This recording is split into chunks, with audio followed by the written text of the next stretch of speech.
Chers amis, bonjour.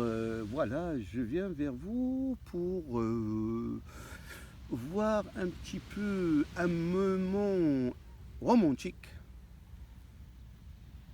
pour lequel l'humanité elle est toujours au rendez-vous, à savoir le lever du soleil. Et ça me rappelle Radio Soleil. Radio Soleil, c'est une radio FM qu'on a écoutée à plusieurs reprises pendant les nuits des préparations des partiels, les examens de fin d'année, quand on était des étudiants dans des résidences universitaires du CRUS, le Centre régional des ouvres universitaires et scolaires, qui gère l'ensemble des résidences universitaires dans la République française. Bon, alors là, je vais vous filmer le lever du soleil pour la journée du 23 juillet 2025.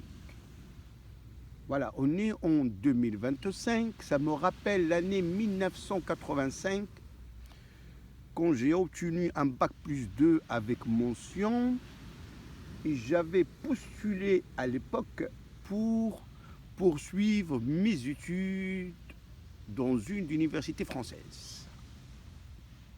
Certes, j'avais choisi l'université de Rennes, l'université de Nice, l'université de Bordeaux, l'université de Paris et l'université de Nancy, et aussi bien d'autres universités, mais pas beaucoup, hein. Et je me souviens, il y avait une dame qui demeure en paix où il est, à savoir Madame Farida Hanchout, qui habitait à l'époque la ville de Casablanca, qui travaillait pour le groupe international Nestlé à Casa. Et je me souviens, elle m'avait dit, il faut cette section que tu souhaites poursuivre en France, elle est dans combien d'universités? Je me souviens avoir répondu à la question comme quoi il y en a 25. Il m'a dit oui, mais il ne faut pas se limiter sur 4 universités ou 5. Hein. Il faut postuler pour les 25 et après tu vas choisir une ville qui te convient. Soit une ville au bord de la Méditerranée, comme la ville de Tétouan, Tanger ou autre, ou bien une ville, mais il faut reconnaître que si jamais tu vas à Nancy, là-bas, ça caille, hein, il fait très très froid, à Grenoble aussi. Hein. Et je me souviens, je me suis dit, voilà, son conseil, il est bien à sa place, il faut multiplier les chances d'être accepté. Et je me souviens très très bien avoir doublé la mise, et parmi les universités que j'avais choisies au dernier moment, c'était l'université Aix-Marseille 1, l'université de Provence. Alors pourquoi c'était un peu tard la candidature? C'est parce qu'ils demandaient des copies certifiées conformes par les autorités françaises.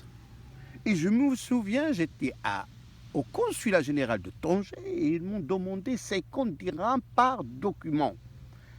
La légalisation de signature, comme quoi c'est une copie conforme. Et je trouvais que 50 dirhams par document, et le nombre de documents, c'est à peu près 5 documents.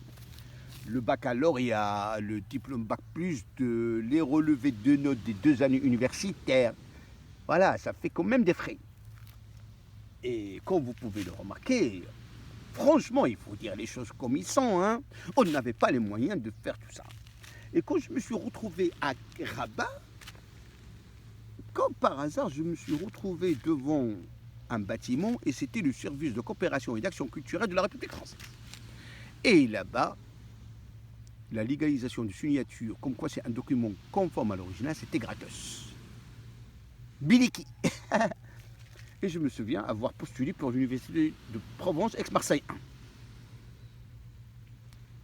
Et je peux vous dire que j'étais accepté.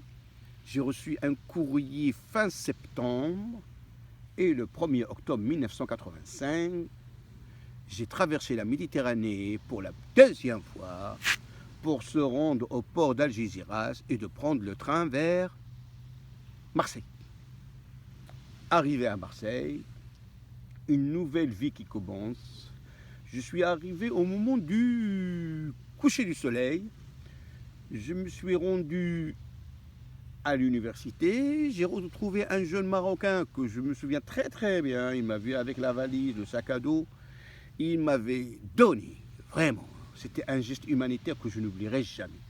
Il m'a donné un ticket de restaurant universitaire. Il m'a dit, tu laisses tes bagages ici, je vais les surveiller. Tu es dans une résidence universitaire, vas-y, tu vas aller manger et après tu viens récupérer tes bagages. Et je vais voir si tu peux passer la nuit dans une résidence universitaire avec un des amis marocains que je connais très bien. Eh bien, c'était le 3 octobre au soir où j'ai dormi à la cité Gaston Berger, au quartier de Saint-Charles où il y a la gare SNCF de Marseille. Et le lendemain, c'était direction service de scolarité pour s'inscrire et pour sortir du service de scolarité avec une carte d'étudiant, certificat de scolarité, attestation de la sécurité sociale et une nouvelle période de ma vie qui a bien commencé. Ce sont des souvenirs que je n'oublierai jamais.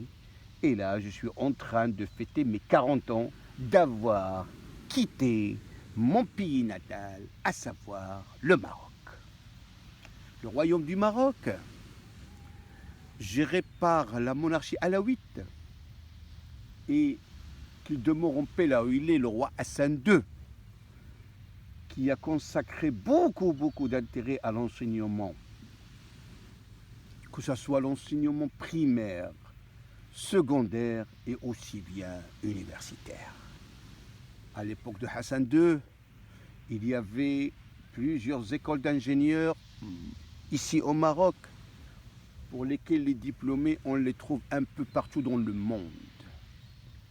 المدرسة المحمدية للمهندسين، معهد الحسن الثاني للزراعة والبيطرة،